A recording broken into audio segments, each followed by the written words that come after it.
왜 우리를 못 들어가게 하는 거예요? 우리가 외국인이라서 차별하는 거예요. 여기 한국의 어느 실내 수영장에서 프랑스에서 한국에 온 미녀 작가들을 못 들어가게 한국 직원들이 막고 있는데요. 얼마 지나서 외국 미녀 여성들은 얼굴이 빨개진 채로 다급하게 어디론가 뛰어들어갑니다. 과연 이 프랑스 미녀 작가들에게 무슨 일이 있던 걸까요? 오늘의 사연 시작합니다. 안녕하세요. 저는 프랑스 랑스에 살고 있는 베라티라고 합니다. 저는 프랑스에서 작은 방송사 작가로 일을 하고 있는데요. 뜻하지 않은 좋은 기회가 생기게 되어서 이번에 태어나 처음으로 한국을 갈 수 있게 되었었습니다. 그 기회가 어떤 기회냐고요? 저희 방송을 시청하는 시청자들의 끝없는 요청을 받아 저희 방송사에서는 한국에 대한 기획 영상을 제작하게 되어 한국을 가게 되었거든요. 요즘 전 세계적으로 한국의 인지도와 문화 콘텐츠가 엄청 대단한 인기를 끌고 있잖아요. 보수적인 저희 프랑스에도 한국 문화가 스며들어서 요즘 프랑스에서 가장 핫한 국가는 바로 한국이에요. 영화와 드라마 그리고 음악 콘텐츠뿐만 아니라 다채로운 한국 음식도 많은 관심을 받고 있습니다. 심지어 저희 프랑스 명문 리그인 파리 생제르맹 구단에 입단한 한국 축구 선수 이강인까지 이런 영향들 때문에 프랑스에서도 한류가 많이 퍼져 있는데요. 한류가 많이 퍼지긴 했지만 아직 한국을 잘 모르는 프랑스 사람들이 많기도 했고 그런 이유로 한국의 모습을 소개하는 특집 편성으로 영상을 준비하게 되었습니다. 이미 세계적으로 잘 알려진 영화나 콘텐츠가 아니라 아직 프랑스 사람들이 잘 모르고 알 수 없던 모습들과 한국이란 나라의 삶 속에 있는 로컬 모습들을 집중 촬영해서 한국인들의 일상생활 속에 숨겨진 저력을 알아보자는 생각에서였어요. 촬영 전에 사전 답사를 다녀와야 해서 저희 작가 업무를 보는 팀원 2명과 함께 한국을 다녀올 수 있었는데 한국에 갔다가 정말 왜 한국이 세계적으로 요즘 엄청 유명하고 인정받는지 체감할 수 있었어요. 사실 프랑스에서 한국을 가기 전부터 엄청 치열했거든요. 요즘 한국의 인기가 장난이 아니라서 방송사에 있는 많은 작가들 중에 제가 선택받아 출장을 갈 수 있을까 싶었죠. 왜냐하면 실제로 회사에서도 선후배할 것 없이 서로 자기가 한국에 답사를 가겠다면서 난리가 났었거든요. 그런데 정말 생각지도 못하게 제가 뽑혔답니다. 제가 그래서 뽑힌 그날 얼마나 기분 좋게 집으로 퇴근했는지 몰라요. 제가 한국 사전답사 작가로 뽑히자 함께 일하던 다른 작가들의 시기와 질투가 장난이 아니었죠. 저는 그러거나 말거나 속으로 평소에 나처럼 열심히 일했었어야지 하고는 오히려 당당하게 자랑하고 다녔어요. 저를 포함한 작가 2명까지 총 3명이 함께 한국을 가게 되었는데요. 사전에 작가들이 미리 한국에 촬영할 대본과 스케치업을 하기 위해서였어요. 한국으로 사전 답사를 가기 전에 인터넷으로 엄청 많이 한국에 대해 찾아보고 알아봤는데요. 보면서 한국이란 나라에 대해 알아보면 알아볼수록 기대감이 더 커졌었어요. 한국에 가면 뭔가 새로운 체험을 할 수 있겠다는 기대감도 많이 들었고 태어나 처음 가보는 한국이란 나라에 대한 설레임도 있었지만 한편으론 책임감도 많이 느꼈었습니다. 한국에서 도착해서 저희는 정말 많이 놀랐었는데요. 일단 잠깐 소개해드리면 작가들과 경기도 부천에 있는 웅진플레이라는 곳에 실내 수영장을 갔다가 엄청 민망한 일을 겪었었고 또 지하철을 탔다가 프랑스와 너무 다른 모습에 놀랄 수밖에 없었는데요. 우선 한국에서는 상상도 못하는 일이지만 프랑스에서는 너무 당연한 것들이 있거든요. 오랜 시간 몸에 배어온 습관 때문에 엄청 민망했던 일이 있었어요. 바로 동료 작가들과 수영장에 갔다가 겪었던 일인데요. 그래도 외국에 나왔는데 하루 정도는 휴가처럼 즐겨도 되지 않을까 싶어 휴대폰을 검색하다가 우연히 실내 수영장을 보게 되었고 시설이 너무 잘 되어 있어서 동료들과 가기로 했었어요. 수영장 로비에서 저희 앞에 어떤 한국인 남성분들이 안으로 들어가길래 저희는 너무 당연하게도 그냥 따라 들어갔었거든요. 그런데 저희 앞에 있던 남성분들이 저희를 힐끔힐끔 보더니 엄청 당황해하는 거예요. 우리는 그저 우리들의 외모에 또 한국 남자들이 반한 모양이네 하면서 오히려 슬쩍 웃으면서 안으로 들어가게 되었는데요. 그때 수영장 직원으로 보이는 분이 저희에게 다가오더니 여기를 들어오시면 어쩌냐면서 얼른 나가라고 하더라고요. 저희는 수영하러 왔는데 왜 못 들어가게 하시는 거예요? 하고 반문했더니 저희 말을 알아듣지 못했는지 연신 방방 뛰며 얼른 나가라고 손짓하더라고요. 방방 뛰는 수영장 직원 뒤로는 나체로 돌아다니는 한국인 남자들이 보였는데요. 저희와 눈이 마주친 한국인 남성분들은 산에서 마주친 호랑이라도 본 것처럼 화들짝 놀라서 재빨리 숨더라고요. 그래서 저희는 어쩔 수 없이 다시 수영장 로비로 나오게 되었었는데요. 알고 봤더니 남자가 입장하는 곳이 따로 있었고 여성이 입장하는 곳이 따로 있었던 것이죠. 저희가 그냥 한국인 남성분들을 뒤따라갔던 이유가 있었어요. 사실 저희 프랑스에서는 수영장으로 들어가는 입구와 통로가 남녀가 따로 구분되어 있지 않거든요. 그래서 수영장에 들어갈 때나 나갈 때나 남자와 여자가 함께 이동하고 심지어 샤워실도 남자와 여자가 같이 쓰거든요. 프랑스 수영장은 공공 수영장이 굉장히 많이 있는데 대부분이 197, 70년대, 1980년대에 지어진 것들이 많아서 거의 모든 공공 수영장이 이렇게 남자와 여자가 함께 움직이고 함께 샤워도 하는데 한국에서는 상상도 못할 일이었던 거예요. 그렇다 보니까 수영장 안에서 발아벗고 돌아다니다가 웬 외국인 젊은 여성 3명과 눈이 마주쳤으니 한국인 남자분들이 기겁하며 놀랐던 거죠. 그 이야기를 듣고 나니 저희는 다 얼굴이 빨개져서 민망해 혼났었답니다. 그리고 이런 일도 있었죠. 수영장에서 한참 놀고 나와서 다시 숙소로 가기 위해서 저희는 지하철을 이용했었거든요. 당연히 지하철에 내려가면서 마스크를 쓰고 단단히 준비를 하고 지하로 걸어 내려갔거든요. 근데 냄새가 하나도 안 나는 거예요. 아마 영상을 보시는 한국인 분들은 지하철을 타러 지하도로 내려가는데 대체 무슨 냄새가 날 거라는 거지 이런 생각들을 하실 수 있지만 사실 프랑스 지하철은 한 계단만 내려가도 뭐랄까 시큼하고 찌릿찌릿한 기분 나쁜 냄새가 난다고 해야 할까요? 이게 어느 정도냐면 프랑스를 처음 찾은 외국인들이 하나같이 지하철에서 나는 냄새에 견디기 힘들어 할 정도니까요. 프랑스에는 공공 화장실이 진짜 많이 없어요. 정말 어쩌다 가끔 보이는 게 공공 화장실이다 보니까 노숙자들이 지하철에서 대소변을 보는 사람들이 정말 많거든요.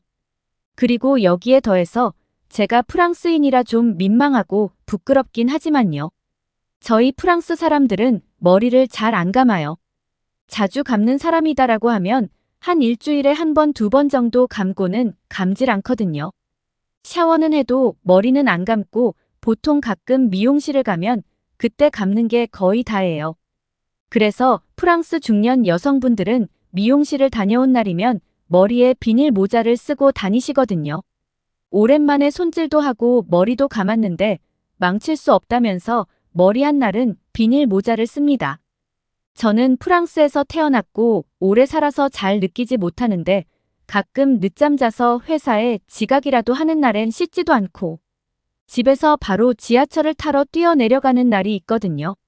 그때면 항상 우리 프랑스 사람들 특유의 양파 썩은 냄새 비슷한 게 여기저기 나고 그렇다 보니까 프랑스 지하철은 진짜 역한 냄새들이 많이 나는데 한국의 지하철은 쾌적하다 못해 무슨 대형 쇼핑몰에 들어온 것처럼 모든 시설이 다 있더라고요. 정말 신세계였어요. 오죽했으면 지하철 타러 갔다가 쇼핑하면서 구경하느라 온 시간을 다 써버렸지 뭐예요.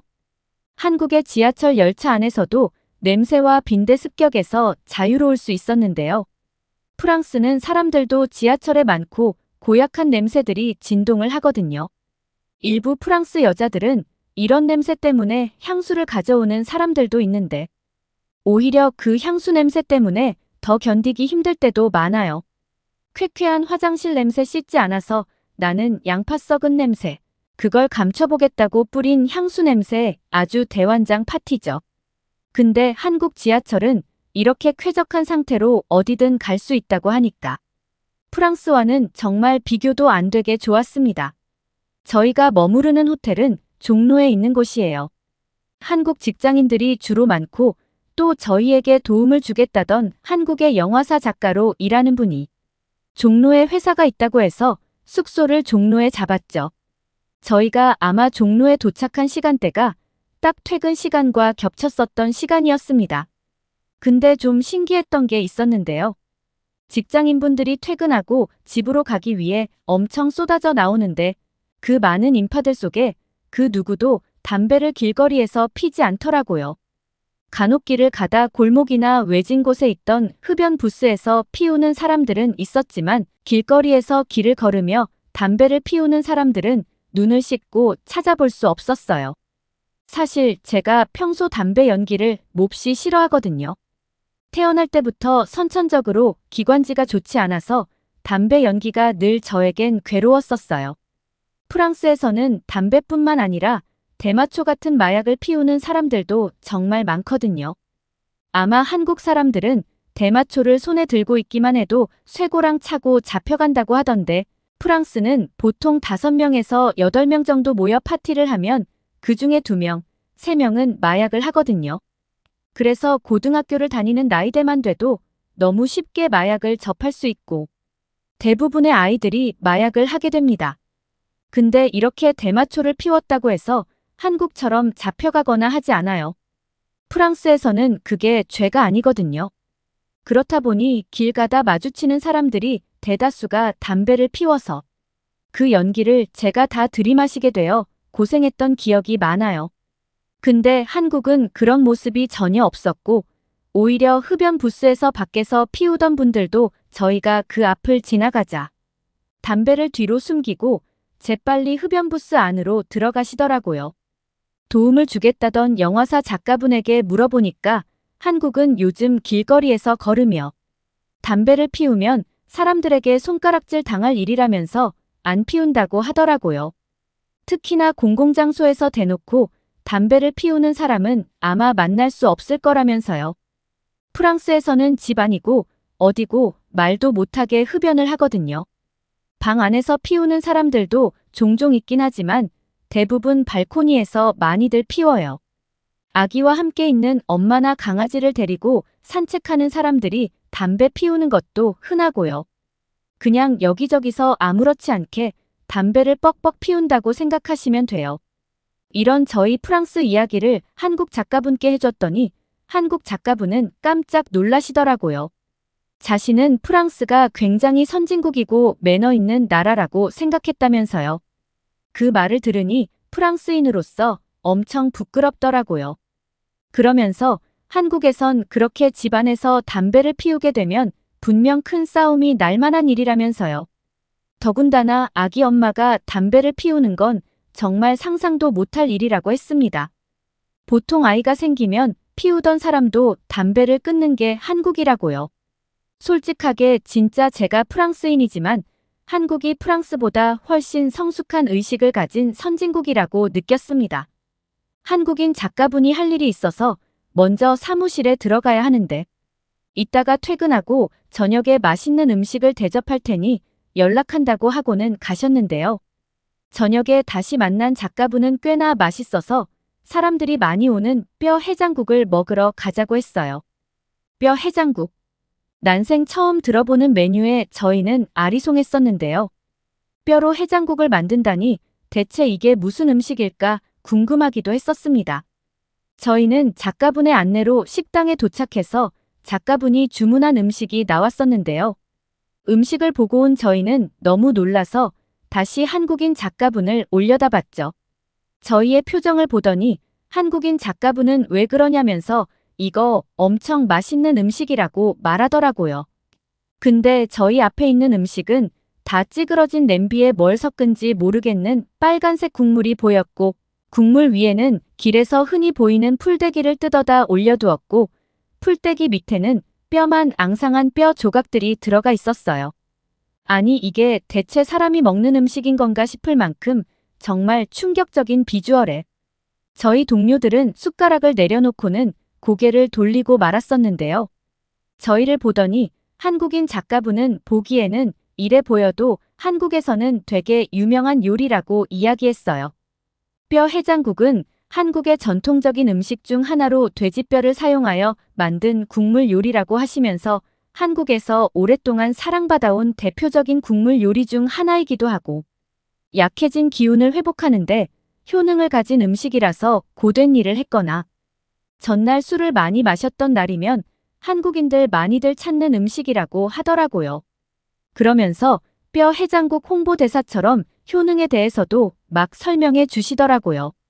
해장국에 함유되어 있는 풍부한 물과 영양소들 때문에 신진대사를 촉진시켜 해독 작용을 도와주고 주로 돼지뼈를 이용해 만들어서 칼슘과 인, 단백질 등이 매우 풍부하고 더군다나 국물 요리이기 때문에 체내에 빠르게 흡수되어 기력이 약해진 사람들에겐 영양 공급 차원에서도 큰 도움이 된다면서요.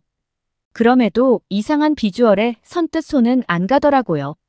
그때 한국 작가분이 뼈에 붙어있는 살점을 떼서 저희 접시 위에 조금씩 올려주셨었어요.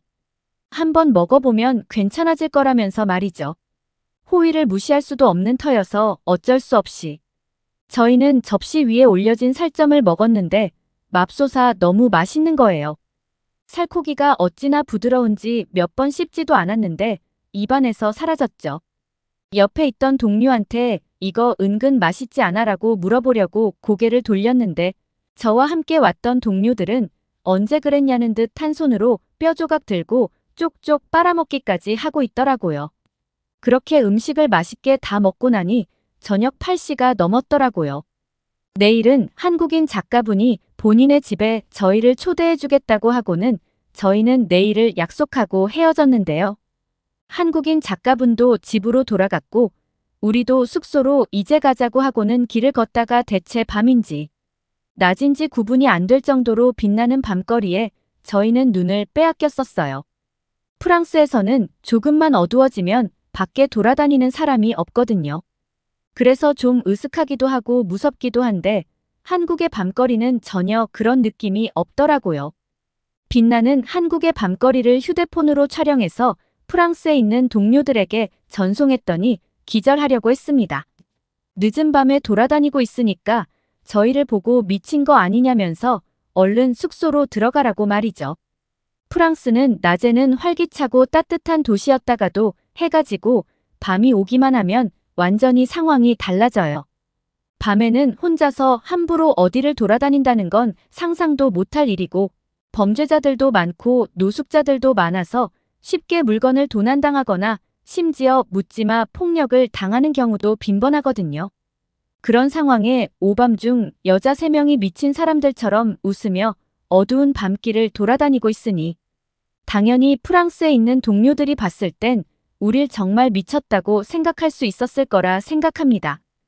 다음 날 아침이 왔고 한국인 작가분에게 메시지가 왔는데요.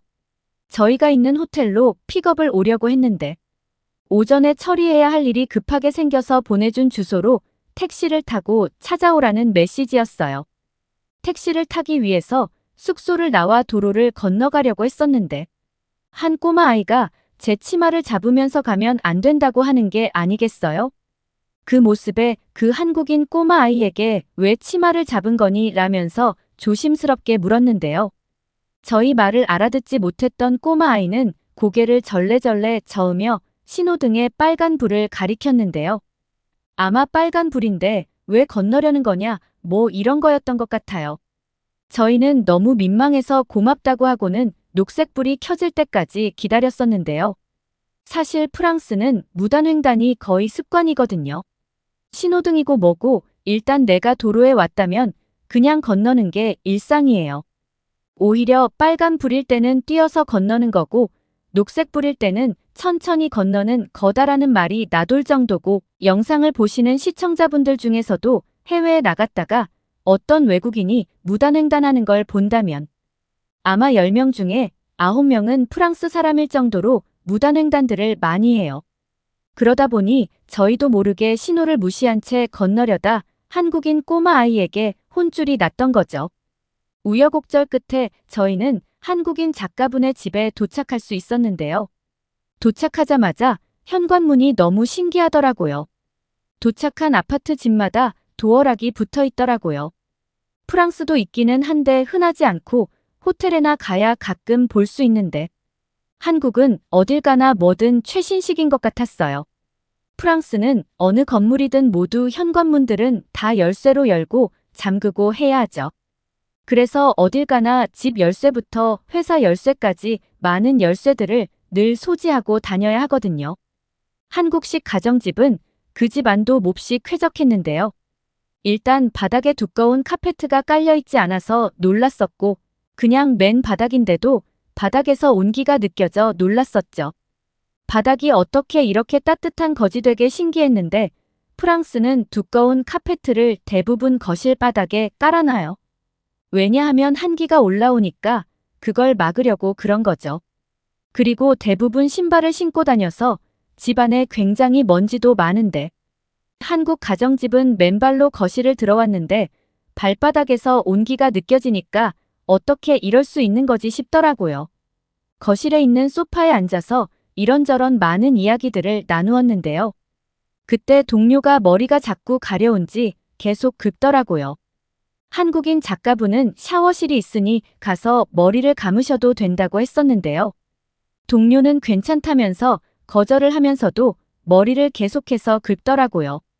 저희 프랑스 사람들이 아까도 말씀드렸지만 머리를 잘 안 감거든요.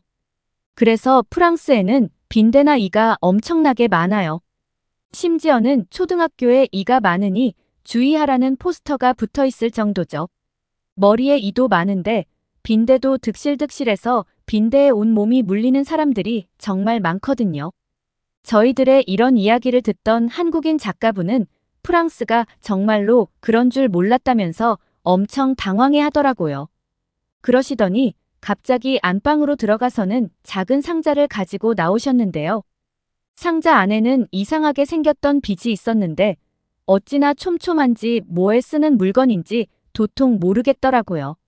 머리를 긁던 동료를 한국인 작가분이 불러서 앉아보라고 하더니 그 빛으로 머리를 빗는 게 아니겠어요? 그 모습을 보면서 머리를 안마해주는 그런 건가 싶었었는데 머리를 빗었더니 이로 보이는 아주 작은 것들이 바닥에 툭툭 떨어지더라고요. 바닥에 뭐가 떨어지니까 한국인 작가분도 놀랐었는지 맙소사 하더니 우릴 보고는 한 명씩 대기하라면서 엄청 흥분된 목소리로 말하더라고요. 그러더니 저희 3명 모두의 머리를 그 빗으로 빗기 시작했었습니다. 그런데 되게 신기한 게 머리가 엄청 시원한 거예요. 한국인 작가분은 연신해서 맙소사를 외치면서 청소기를 가져와 바닥에 떨어진 이들을 빨아들이기 시작했고 지금 머리를 빗은 빗은 자신의 할머님이 오래전에 쓰셨던 물건인데 자신이 소장하고 있었다가 저희가 머리에 이가 많다는 이야기를 하자 꺼냈다고 하더라고요. 참빗이라고 해서 한국의 전통빗인데 빗살이 성긴 얼레빗으로 머리카락을 대강 빗은 다음에 참빗을 사용해서 머리카락에 떼나 빗음. 이와 같은 해충과 불순물을 제거하기 위해 썼던 거라더군요. 머리를 빗고 나니까 너무 시원해서 달라고 하고 싶었는데 할머님의 소장품이었다고 하는 걸 달라고 할 수 없어서 꾹 참았습니다. 그런데 작가분은 제 속마음을 듣기라도 한 건지 온라인몰에서 주문할 수 있는 거니까 자신이 선물로 하나씩 사주겠다면서 돌아가는 날 주겠다고 하더라고요. 그러면서 얼른 가서 저희를 보고 머리 감고 오라고 하는 거예요. 귀찮아서 괜찮다고 했더니 한국인 작가분은 주먹을 불끈 쥐시면서 화장실 들어가서 얼른 머리 감고 나오지 않으면 오늘 하루 종일 참빗으로 머리를 빗을 거라는 말에 저와 동료들은 화장실로 직행해 오랜만에 머리를 감았었습니다. 불끈하는 한국인 작가분을 보니까 늘 선하고 착했던 한국인들도 화가 나니까 무섭구나 싶었습니다. 한국에서 지내고 다시 돌아간 프랑스에서의 삶은 정말 생지옥처럼 느껴졌었는데요. 저와 함께 왔던 동료들도 모두 마찬가지였죠. 그래서 저희 모두는 한국으로의 이민을 계획하고 있습니다. 솔직히 말해서 한국이 너무너무 좋아졌거든요.